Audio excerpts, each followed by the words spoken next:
أعوذ بالله من الشيطان الرجيم.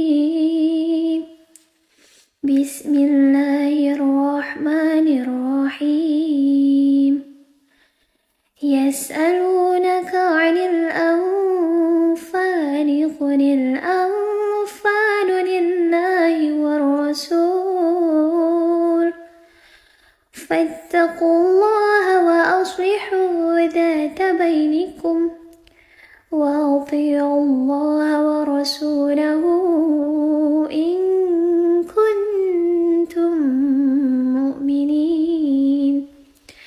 إنما المؤمنون الذين إذا ذكر الله وجلت قلوبهم وإذا تليت عليهم آياته زادتهم إيمانا وعلى ربهم يتوكلون.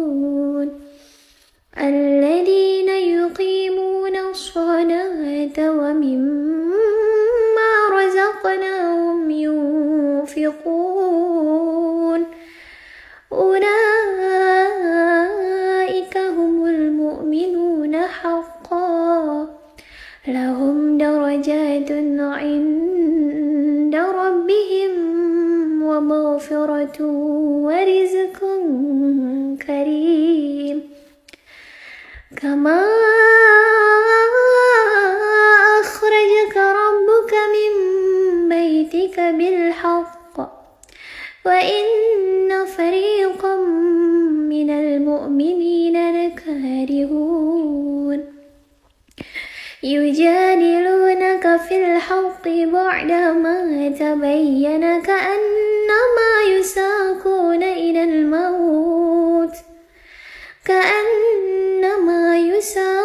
إلى الموت وهم ينظرون.